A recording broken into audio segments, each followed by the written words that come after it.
Welcome everyone to the Environmental Justice Collaborative Governance Committee's inaugural 2023 meeting. It is January 25th. And as you're joining, I dropped in the chat today's agenda. A welcome prompt. Please feel free to introduce yourself in the chat. With our size, we probably won't have the time to do verbal introductions, but the prompt is your name and how you're coming into this space today. I'll just quickly introduce myself as well. My name is Moise Mir. I use he, him pronouns, and I am coming into this space as the facilitator for today's meeting, and also as an employee working for Climate Plan. And so if you have associations that you want to include, feel free to include that in the chat in your introduction as well. Just a high-level agenda overview. Today we'll start with some introduction, as it's our first meeting of the year. We'll go into the question of what climate and transportation needs are there to fund in Sacramento, what was Measure A and what happened with it, and then how can we fund identified needs in Sacramento moving forwards. We'll have some presentation and then discussion on those topics. I'll go ahead and redrop that prompt in the chat for introducing yourself to everyone else, as well as the notes for people to follow along and the agenda. Let me admit some more folks. People are still joining as it's the start. And we'll go ahead and get started with our introduction. Wanted to start off with kind of a bit of grounding. As a reminder, the welcome prompt is in the chat. Feel free to introduce yourself to everyone. The schedule for this year's EJCGC meetings. We'll be meeting the fourth Wednesday of the month from 6 to 7 p.m. So that's starting today, January 25th, all the way through October 25th, leaving off November, as that's often a time that people are off that week, as well as December.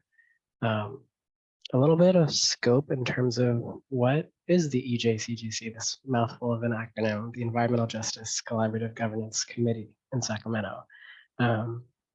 So the EJCGC, what it is not, we are not formally a committee or a part at all of the institution of the city of Sacramento. We're fully independent, although we occasionally have guest speakers, which include city staff who we try to work with collaboratively from the outside of the city institution. This is also not a space where advocacy is led. We recognize that there are lots of spaces where advocacy is done in Sacramento, and we want this to feed into those spaces, ideally, not for this to be a space where that work is done itself. This also is not a space that is representative of any particular community. We don't speak for any specific community, nor certainly not the only voice on environmental justice in Sacramento. What we do seek to be, the EJCGC seeks to be convening a space that can inform. And so whether that informs advocacy efforts in our community, informs our communities in general about issues, or informs local government initiatives or provides feedback when possible. We also seek to explore issues, ideas, and transformative solutions to make our communities a better place for all of us. And with that, we'll just go with a few quick community agreements to review as we're in this conversational space with one another. You'll notice that if you were a participant in previous EJCGC meetings, it was a webinar format, and so the committee members themselves were front and center while everyone else was sort of more silent in the background. That is no longer the case. This is a more open Zoom meeting format, and so just some housekeeping rules as we dive into today's discussion. We'll be using Stack, and so that means wait for this facilitator to call on you. That's me. Raise your hand to indicate if you have a desire to speak, either with your actual hand or with the raise hand feature. No monologues. You may be asked to stop talking or to get back on topic or the scope of this meeting. Speak for yourself. So be mindful of who you have consent to speak for. Are you speaking for your community, people who look like you, people who live in the same place as you, with or without their consent? Kind of keep that in mind. And also inherent in that is the assumption that you are yourself an expert on your experience and your perspective, and also that for others to know your perspective, you have to share it. And so we ask that we keep that in mind as we move forward. We don't all have the same knowledge or assumptions, of course. And then finally, just good intentions and good tension. We're all coming from different perspectives, but towards the same vision and can benefit from one another, and being in space with one another. And so that wraps up our introduction. And our first question that we kind of wanted to just go over is this question of what climate and transportation needs are there to fund in Sacramento? If you're following along the notes, the first part of this that I kind of just wanted to touch on was just review this idea that there has been already so much existing work done, there are existing plans, and there are existing resources. And so just a quick high-level review of kind of different big topics. The idea of reducing emissions in Sacramento. There is an existing huge technical report document developed by the Mayor's Commission on Climate Change, a report on how to achieve carbon zero in our region. There is the City of Sacramento's Climate Action and Adaptation Plan, which both of those list out lots of potential measures, potential actions, potential policies that could be implemented to help us reduce emissions in our area. In the range of improving transportation in that topic, there exists the City of Sacramento's Transportation Priorities Plan, which has a ranking of tons of unfunded projects in Sacramento, and kind of speaks to the need for funding those projects in our region. There also exists SACOG's 2020 Sacramento Region Metropolitan Transportation Plan, MTP, / the Sustainable Community Strategy for our region. In both of those documents, the TPP for the city, the SCS for our region, include lots of potential projects that could be funded in our region that are not currently funded. And we'll get into that a little bit more when we talk about Measure A. There's also the big area of improving tree canopy. The City of Sacramento has an urban forest master plan, kind of just mapping out all of the different areas of improvement that there are in our city, and we know there are lots. And with that kind of review of existing documents and work that's been done, I wanted to open maybe a minute or two of space on the question of, in terms of climate and environmental justice needs, what gaps do people feel are missing that haven't been covered yet? We know that those documents are inclusive of the needs of local government, but those aren't always the same priorities of communities and our lived experiences.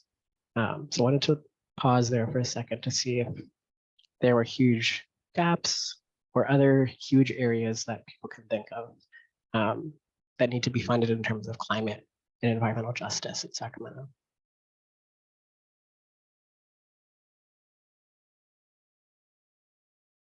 Kate, go for it. Hi, everyone. I think it was mentioned in some of those reports, like the draft climate action plan and adaptation section that the city has released. But I think to me, it seemed like there was a gap in things like community cooling centers or resources for like community hubs or resiliency centers. I didn't see that really accounted for in much detail and things. And I do know the city is having a climate equity pilot with like very small amounts of money for the next year, which is cool, like $20,000. But I just didn't see a lot of focus on that in some of their big planning documents, and that seems like it would be that seems really important. So, and someone correct me if I'm wrong, and that was really in there, but yeah.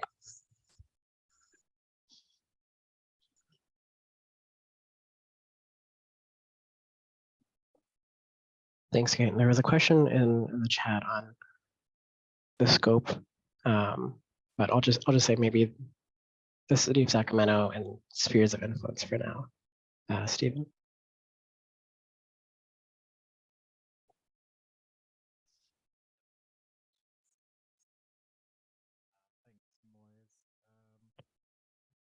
Stephen, if you're talking, I can't hear you. Hi, Steve Sander with the EJCGC. Sorry about that. Thanks, Moise. Gosh, gaps. I mean, where to begin, really? Where I think it's more prescient to say where aren't there gaps in some ways. But I appreciate you trying to focus this, and I'll try to.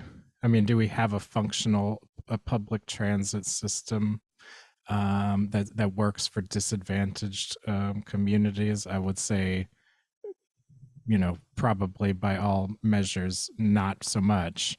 We have these, the public transit is barely functional compared to other cities, particularly not excluding North America, of course.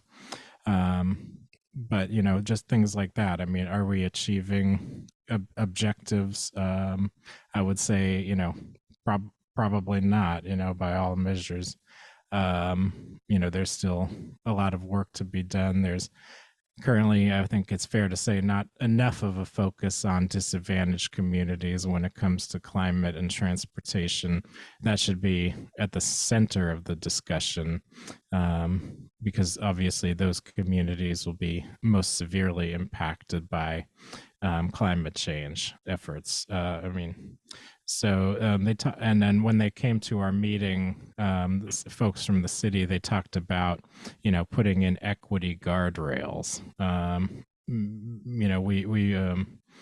We criticize that approach, saying that equity should be at the forefront and should be front and center and the kind of the North Star when it comes to planning, in terms of the cap and those sorts of things. So, I think the priorities are inverted. Rather than disadvantaged communities being at the heart of the discussion, they're putting in these things where, we will make considerations for that, or it just doesn't seem like it's at the top of the agenda. So anyway, thanks so much. Thanks, Stephen. Ayla? Yeah, I'm gonna throw out two. One is not enough funding for neighborhood level planning, and not even a plan for neighborhood level planning. The other thing that I'll say, and actually Steve from National Parks may speak to this better, and this is hyper personal for me, but accessible outdoor spaces, and like accessible for all different needs and abilities, and transforming all of our parks into spaces for everyone.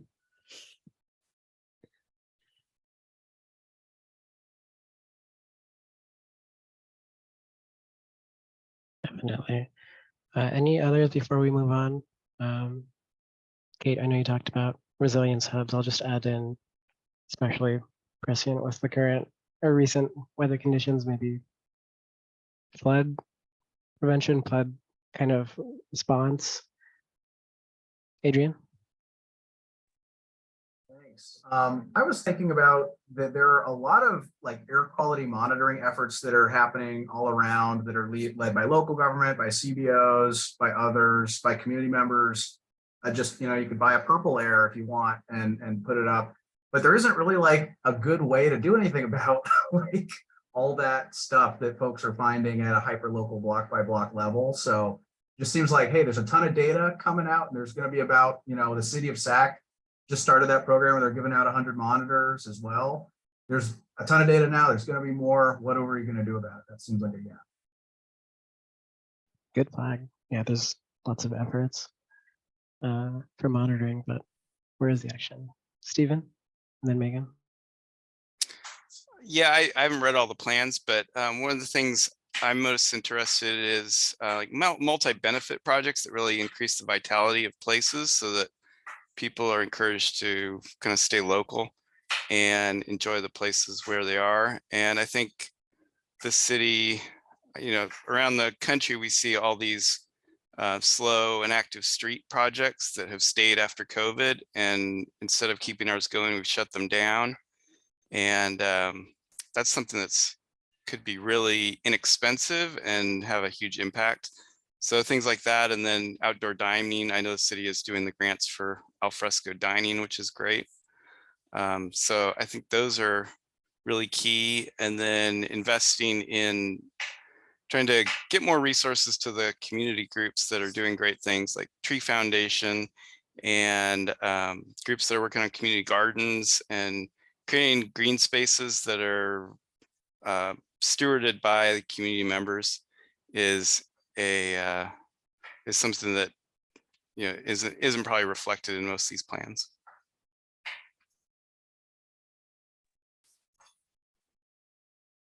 Thanks, Megan, and I think we'll probably.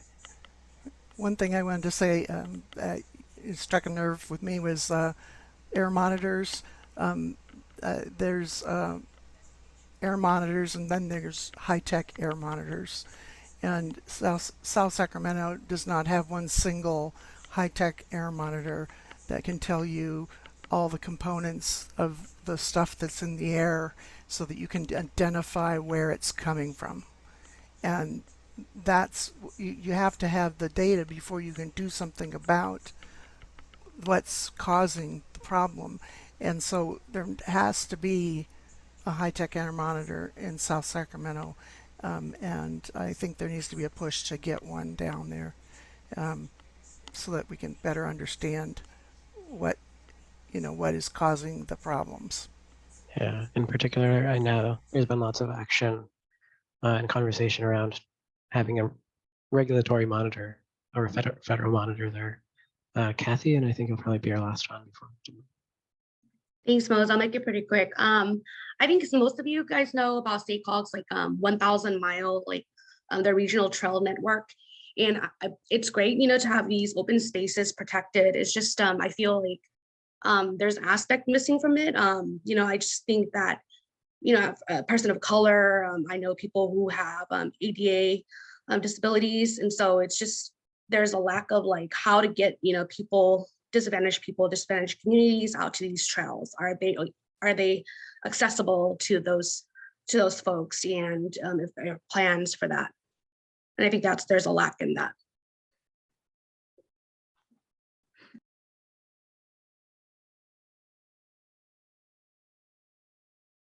Thank you. I was just capturing that in the notes. And with that kind of high level gathering and identifying of needs, we're going to transition into first measure A, what it was and what happened with it. I'll pass that off to Naima. Yeah, so last November, a lot of us, hopefully everyone on the call, voted no on A. But we were able to defeat a 0.5-cent sales tax measure. You guys have probably heard me talk about this many times. That was going to generate $8 billion over the lifetime of the measure for Sacramento. And it was mostly for transportation mostly for transportation projects. And a lot of us joined a fight to defeat it because those projects were going to hurt communities, were going to hurt our climate, we're going to hurt our region. SACOG and CAR both put out reports saying that if it passed, it would jeopardize our ability to, one, reduce emissions, but also get state funding. The state is looking, and the federal government are looking at the plans that we create and what we're funding, and we wouldn't be eligible to match funds and get more funding to the region. I would say about 5 billion of the 8 billion that was going to be raised was going to go to polluting and bad projects. So we only had about $3 billion worth of projects. And while it did have some wonderful things in it, like 25% for RT, when you weighed it, it just didn't really make sense for our region to pass. So it failed. But the problem is we still need money for transportation. And we still need money for different climate things in our region. As we did the whole list earlier, the Mayor's Climate Commission, their report is unfunded. The Climate Action Plan needs funding. The Transportation Priorities Plan needs funding. The RTP or MTP SES needs funding. And so while Measure A was not what we needed, we still need to be putting our heads together for funding. Since Measure A failed, a few of us on the call have been meeting with the mayor and other folks to try and figure out what does that funding look like. Do we do another ballot measure, but this time it's not 5 billion of nasty stuff, but we can get the whole 8 billion to go towards stuff that we care about? Do we look at a public bank? Do we look at how do we create grant applications that get more state funding to the region? So a few of us are exploring that. We wanted to bring that conversation to this space to hear about like what folks are thinking, how folks are thinking about these things, different interests, different funding mechanisms that folks may be interested in. So I'll say this.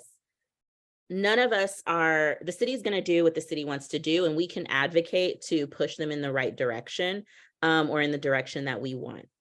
But we know that a sales tax is regressive. See, Moise scripted the notes, and I don't do well with scripts. So I keep like looking over at the script and I'm like, oh, I'm so off. So that's why this is just so discombobulated, everyone. Work with me. And then like Moise bolded stuff, so I feel intimidated. That's a great tactic, Moise. So I apologize. So a gas tax is regressive. We know that. We know that it's not going to, that we know that folks that are low income are going to be paying a high percentage of their income if we tax.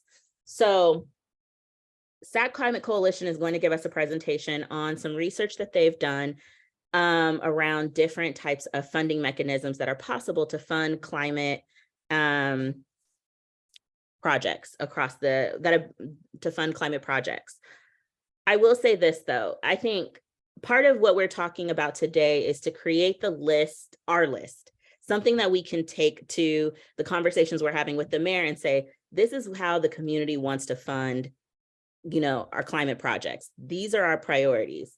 We don't want to tax because it's regressive, or maybe we do want to tax that, but we need to make sure it has these guardrails. That's what we're hoping to get out of this conversation right now. So I'm going to pass it to SAC Climate Coalition, and then Moise is going to come back with some discussion questions for us to all ponder.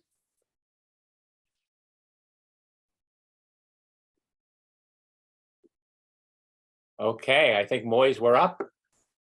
Go for it. Feel free to All right, introduce we're gonna- yourselves. Well, thank you, Moise, and everyone for having us tonight. We really appreciate it. I'm going to share my screen here, and we'll get right to it.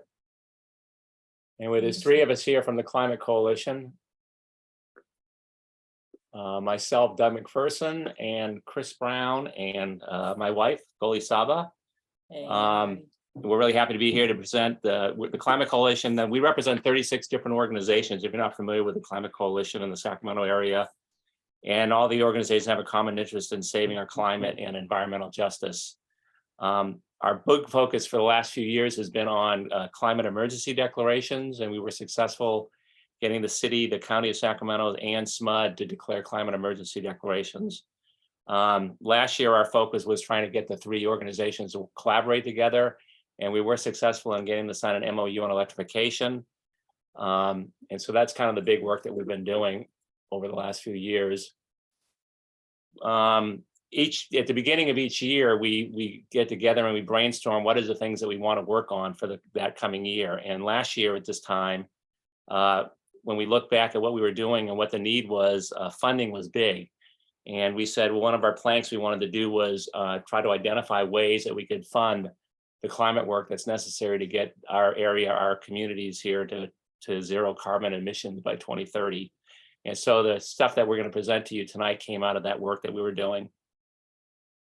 So what we're going to tell you tonight, we're going to look at different funding options that have successfully been created and passed in different areas of the country that we could duplicate possibly here in Sacramento. And we'll also talk about a few local ideas that may or may not require voter approval. So that might be a little bit easier to do, that could get funding for the kind of work that we want to do to make this all happen. Before we jump into specific options, we just wanted to kind of highlight things to consider.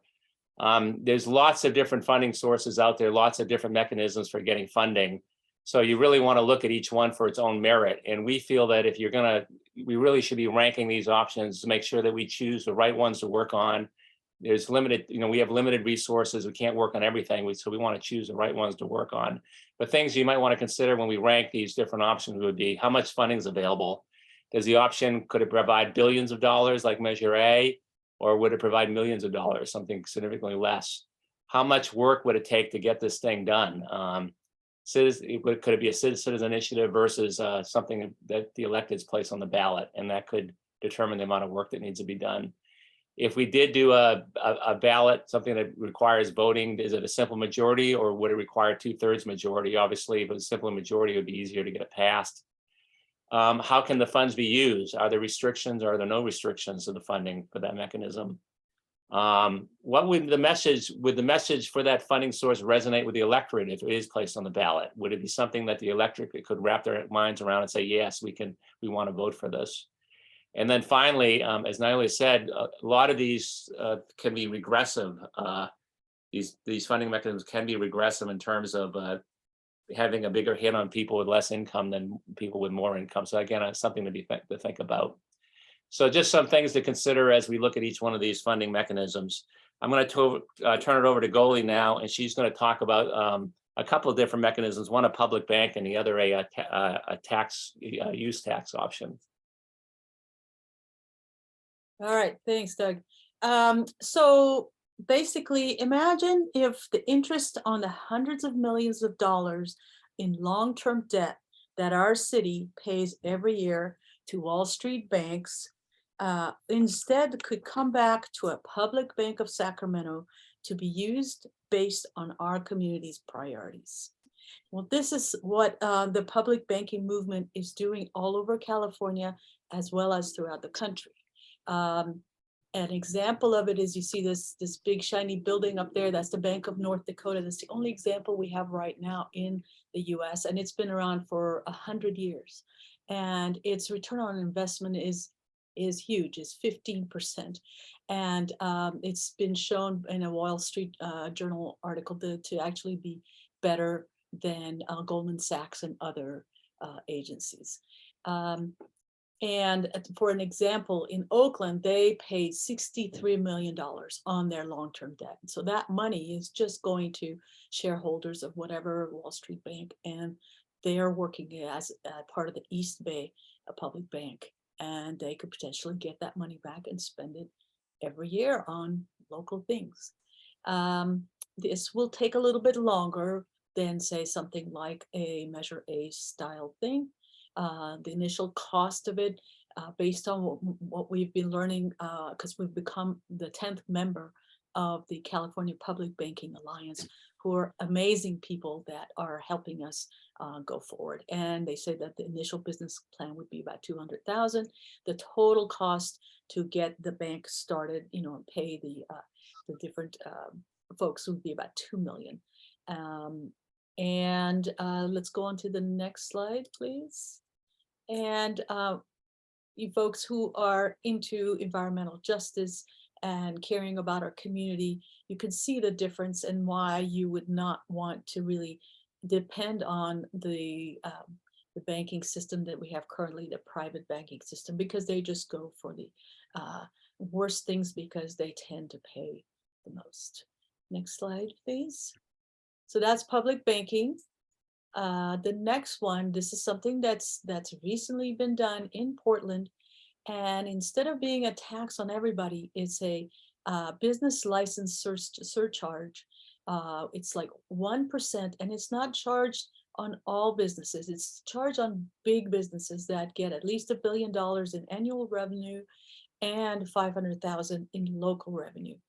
And just this last year, it granted $102 million in new annual revenue for clean energy programs. And the way they distribute this, there's they were able to do it through a ballot initiative, but so probably that's what we would have to do, but we have to look into the details, because it may be something, because it's not taxing everyone. It's possible that it wouldn't have to be put on a ballot measure.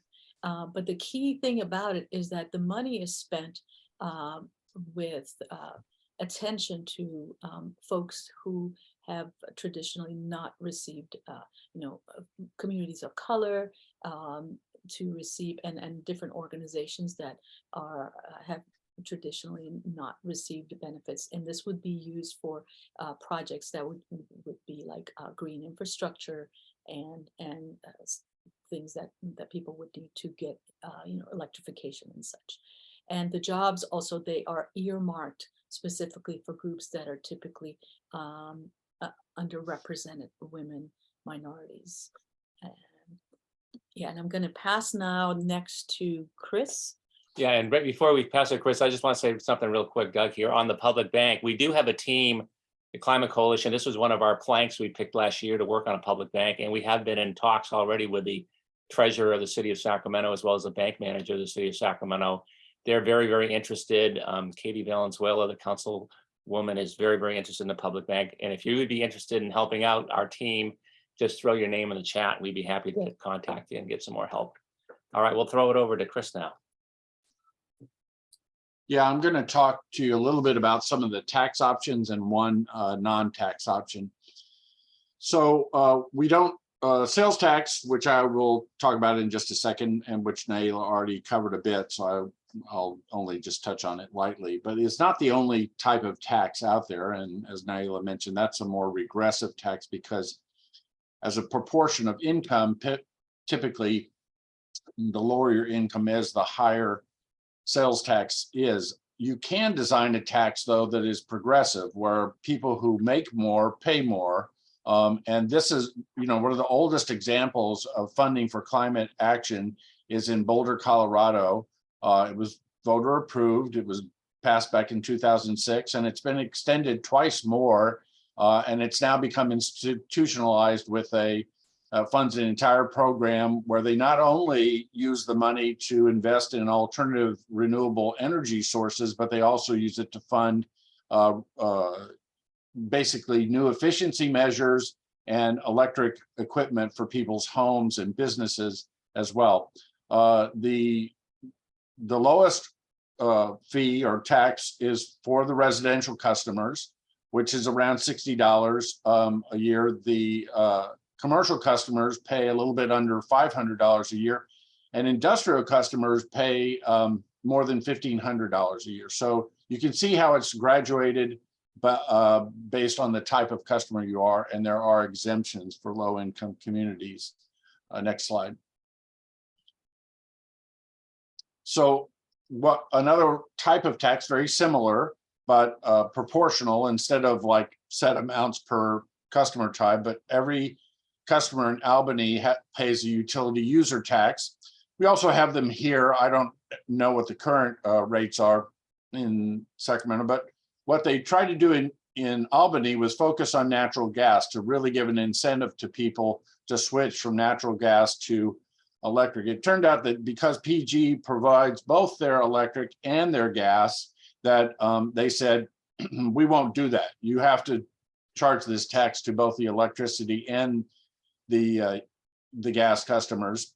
And then at the same time, others wanted it just to be added to the water users. But what the point here being that we wouldn't have to do that here. We have SMUD, an electric utility. We have a water agency in the city that's run by the city, and PG&E is completely separate, our gas provider. So we could adopt a gas tax and not deal with the water and the electricity the way Albany ended up doing. But the more you use, the more you pay. So that's considered a progressive tax. And it really sends an incentive to people to reduce their use of natural gas.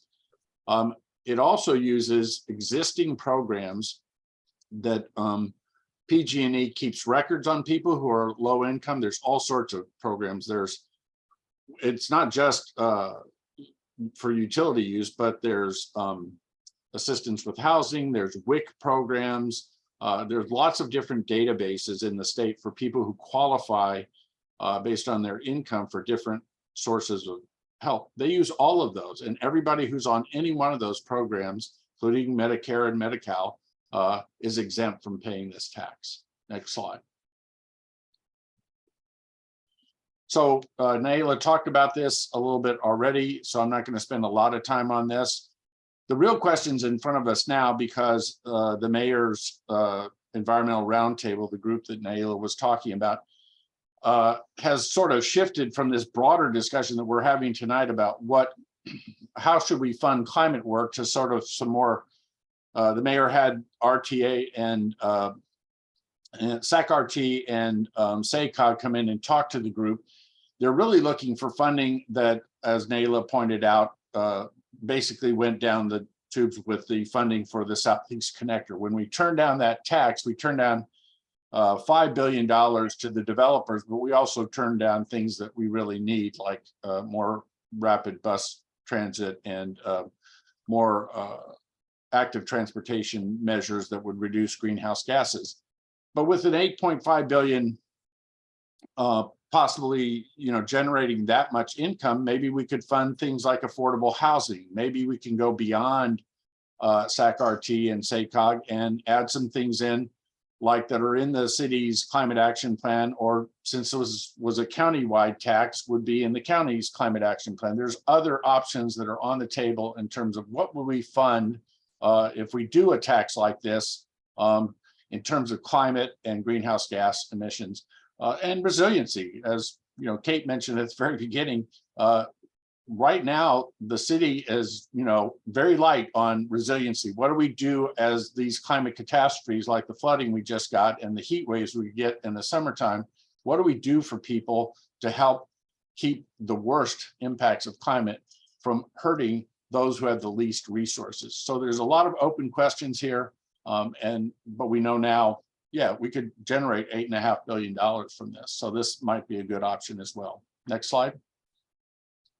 And the final thing that I'll talk about tonight, but there's more in the written material that I think Moy shared with you all. And Doug will talk about some of the other funding options, but there's another option, which is not asking the public for capital, but asking the capitalists to invest their capital. And they do this around the country. Basically find companies that are willing to go out and buy the heat pump HVAC systems, to buy the equipment, essentially to fund it. And then the customer who can't afford to go out and purchase something for several thousand or more than $10,000 pays back that company over time through their utility bill. And the company is made whole. They make a little bit of profit on, they're basically providing banking services to you if you don't have the money to go out and buy a piece of equipment to switch from gas to electric, and then basically wait to recoup the money that you spent from the savings that you'll make on your utility bill. They basically assist people in doing that. Menlo Park is now doing this approach here in in California, Albany, New York, same company, but there are multiple companies that do this kind of thing, but it's the same company that in Albany, New York has gotten a lot of attention nationally for their efforts and their success at this approach. This is nice because as far as we understand legally, this doesn't require a ballot initiative. City council could simply approve a contract with a company like this. And with that, I'm turning back over to Doug. Yeah, and a couple examples I'll give here of things that may not require a ballot initiative that could be in the purview of the city council. One would be just to use a portion of existing revenue. So the city has a budget. You could just ask the city to take 1% of its current budget. So every department in the city would lose 1%, but that 1% would go into a fund that could be used for climate work. And that 1% based on the city's current budget would generate about $14 million that could be used on climate work and EG work. So that's one example, and it probably wouldn't require a ballot initiative. It could be something that could be done pretty quickly. Another example on a similar vein would be you could require each department in the city to take a percentage of their budget, 5-10%, name the number, and they would be required to use that to do some work on climate work within their department. So it would give the department the choice, allow them to make the choice on what would be the right thing for them to work on within their department to help with the climate work that needs to be done here in the next few years. And again, this probably wouldn't require to be on the ballot. It possibly could be, but it could be something that could be done by the city, probably in pretty quick timing based on just the budget. And finally, I'll just talk briefly about state and federal funds. We've talked about stuff that could be put on the ballot. We've talked about some stuff that the city could do within itself, but there is a lot of money out there right now that the state has and the federal government has that can be used for climate work.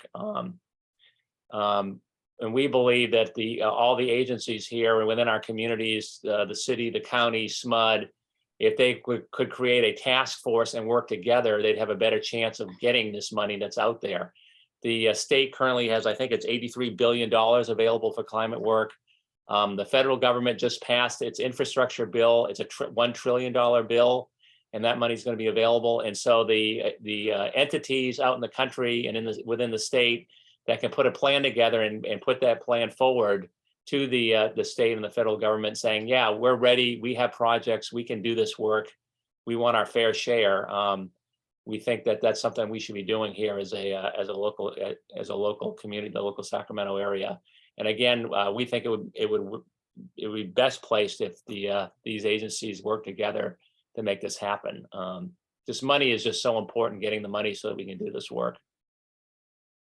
And with that, I'll pass it back to Chris, who's going to wrap us up here, and then we'll take questions, Moise, at this time. Yeah, so basically what we covered here is there's various examples out there of successful ballot initiatives around the country, including here in California, where people have put taxes on the ballot and gotten them adopted so that they have been able to fund climate work instead of waiting around, as we have for several years, for the city to keep telling us year after year, we don't have the money. This summer, they told us they need $3.2 billion to fund the climate action plan, but they didn't offer any suggestions about where they were going to find the money for that. So, we really need to think about, do we take citizen power here and push forward to get the city to do what we know needs to get done? Or do we put pressure on the city council or the county board of supervisors to get them to do what they need to do? Because they can put these kind of things on the ballot, or they can, as Doug and I mentioned, they can actually make some decisions themselves to fund these programs.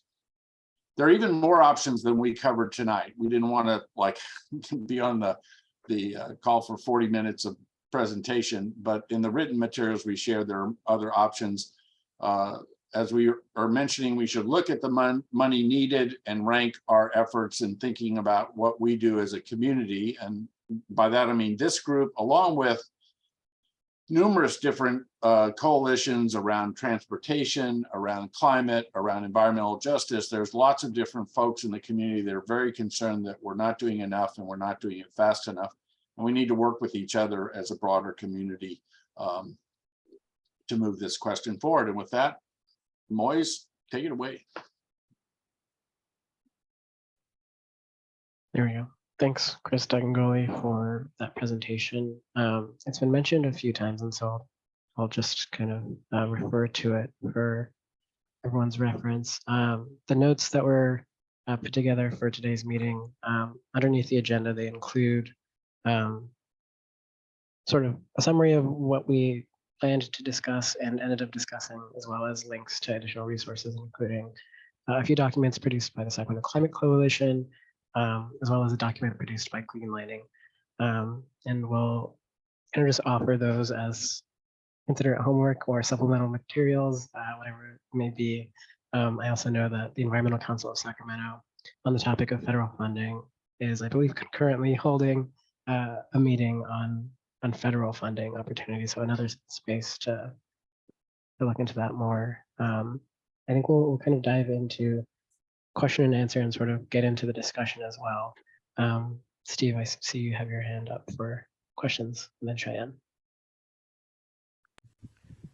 Great, thanks so much. Great presentation, Doug and Goli and Chris. So there are ways on both the revenue side and the spending side of getting what we want. There just has to be a political will to make it happen.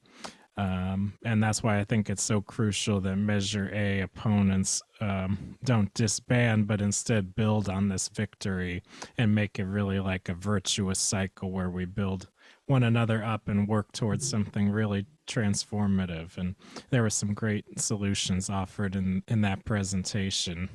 And just to echo what Nail was saying, you know, there were some potentially good things in Measure A, but they polluted it, right, with the poison pill of what I've been calling the freeway to nowhere.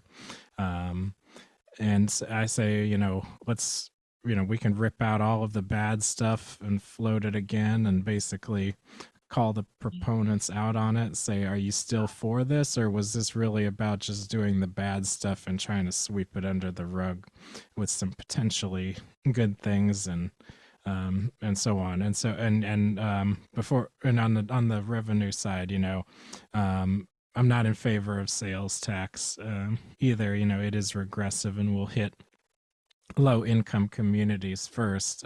So I really appreciate that thoughtful idea, all those ideas that you had. You know, on everyone always talks about how we need funding, and we spend over, you know, so much of the budget on policing, even though studies show that more spending on police doesn't correlate with increases in public safety. So that's a nice little pot of money that we could free up.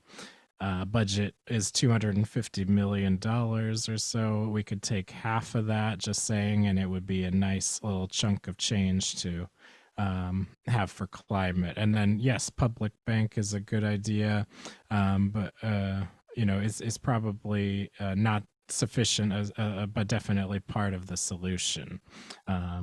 But yeah, probably not sufficient on its own. One thing could be like a city income tax. Seattle had a 2.25% income tax that applied only to high income earners.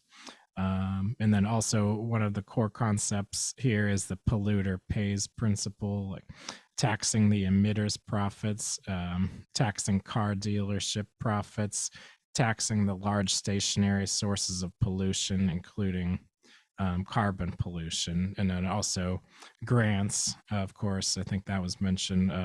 Cost savings from energy efficiency can feed back into investments in disadvantaged communities.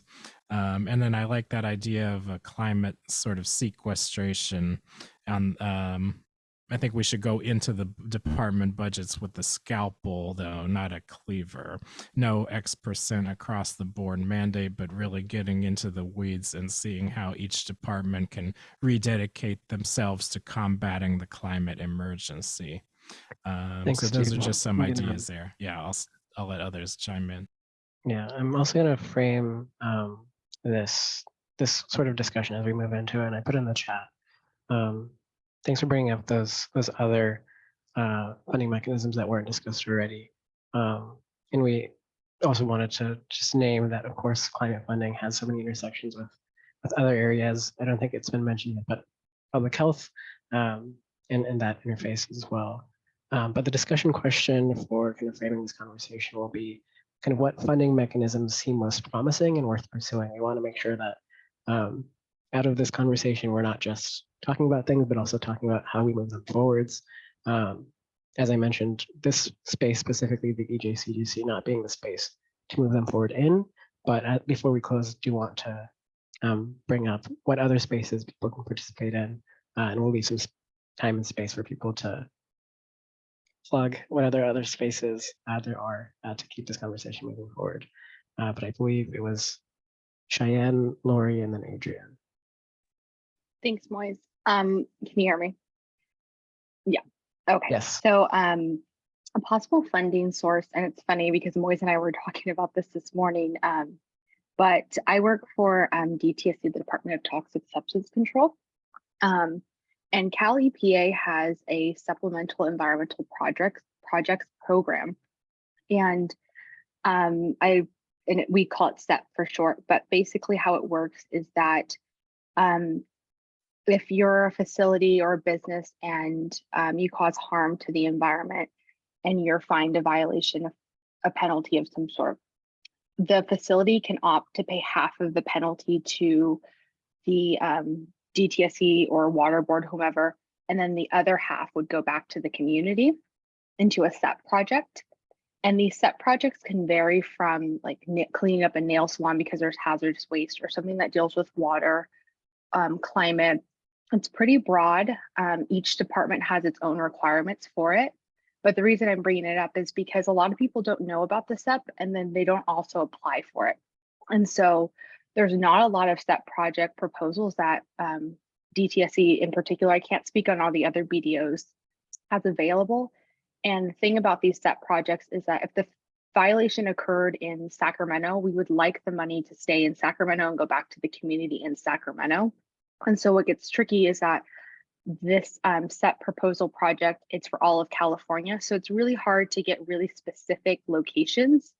And so I would encourage organizations, nonprofits to apply, because a lot of the times if the facility opts to not go with the SEP, you'll still be in the list for future projects. And so right now I'm just tasked with trying to seek out these organizations and encourage them to apply.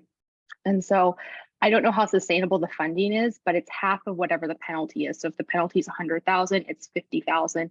If you don't need that much for your SEP proposal, the facility can split it amongst multiple different projects. But just food for thought, and I encourage anyone from any nonprofits in Sacramento or organizations to apply, and I can provide the link and the policy for anyone who asks. Thanks, Ryan. Lori and Adrian, and we may be coming close to time. Lori? Yeah. I think this is a fabulous discussion, and I'm so pleased with the work that's been done on it. I don't know what's going on with the mayor's roundtable or what that is, but I don't know about trusting the mayor, the different departments in the city. If we did find some good funding, I don't trust them to put the money in the right areas, because I don't see any sense of urgency any place in the city, not on the city council, not from the departments, et cetera. So I would want to be very cautious about getting money for the city and how we would help direct that, and not let city councilors pick their pet projects or whatever. So I'm just adding that to it, but I just think this is a really exciting direction to be going in. Lori, I just want to hop in and ask, is there anyone you trust, any agency that you think may be well positioned to take funds? Very good question. I'm coming from a point of not trusting, because none of them are visionary and none of them are willing to take risk or push the political envelope. I think Katie's the closest. Okay. I think you could do as much, you know that as much as I do. Yeah, thank you. And as we're coming to a close, and kind of what's coming up was also part of our closing reflection, and Adrian, I'll let you go, but we'll also just pose that question of how can power be built around this? Over to you, Adrian. Thanks. And I just put it in the chat. There was an effort that received over 65% of the vote in 2016 around a transportation sales tax that did not include the full bad connector that we saw most recently. And I know my organization was a big supporter of Measure B, as were many transit advocates and others. So it was a broad coalition. And I think that is something worth revisiting, that 2016 measure, because it came pretty darn close.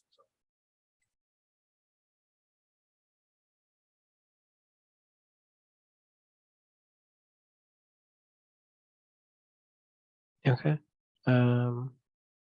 Not seeing any new hands, I believe. As I mentioned, I'll leave the last 2 minutes. What other spaces can people participate in to continue this conversation? Where else is it happening? you have a meeting, feel free to plug it here. Feel free to also use the chat to crowdsource network resources. And I'll be saving and compiling everything to send out and follow up along with the recording. Angela, go for it. Yes, I wanted to know if I can make a comment about a different subject. It's about EV cars. It'll be really fast. Sure. Thank you. Okay, so I just wanted everyone to be aware if they're not really paying attention. I've been an advocate for EV cars for 1,000,000 years. I've been advocating for the GIT car to expand its home zones into areas that are not prominent, like in Natomas and especially North Natomas. I've been doing that for the past 2 years. It fell on deaf ears. That's fine. But I wanted everyone to know that GIT car is the only major contract the city has for EV cars. It's over 250 cars. So it's kind of oversaturated. They're in the Bay Area and they're in Seattle, where they're pulling all their cars the end of February. So I just want to put that on people's radars that those cars are used by people who do not have vehicles, different socioeconomic backgrounds. I have a pet peeve, so I have an issue with the city allowing this to happen. There's a lot of stuff that goes behind it, but I just want you guys to know that there's a zip car. It only has 15 cars for the entire city. There's no EV cars. And a charging station, EVgo, which was the second most used charging station for free at Walmart, was pulled without notice. So this is something to pay attention for you guys to think about when you think about climate, transportation. We're trying to do the whole clean car thing. Maybe, think about that. I don't know. But thank you for listening. Yeah, no, thank you, Angela. And we are at time, but I'll just say earlier in our discussion, we talked about what gaps there are in climate environmental justice needs, and that definitely is one of them. Formally, I'll say we are concluded, but Doug and Goalie, if you want to wrap up. Yeah, I just want to say thank you so much for inviting us, and looking at all the different funding mechanisms. One of the things I've been thinking that might make sense that would allow us, the different folks, to kind of agree to do this, because we can't really just rely on one thing. I've thought about how if we were to have 3 things, so Measure A tax, Measure B tax that folks would pay, at the business license thing, so that businesses would pay, and then to appease the no tax Jarvis people, you say, hey, the city and all the departments have to do their part because it's a climate emergency. So we all do our part. So they get their 1% that they've got to turn towards climate, or the other one where they have to. So anyway, that's just an idea.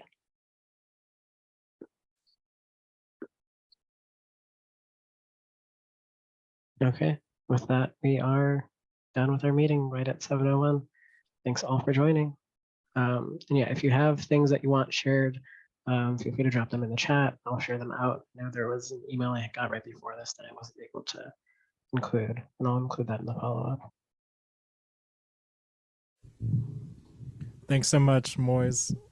Bye, everyone.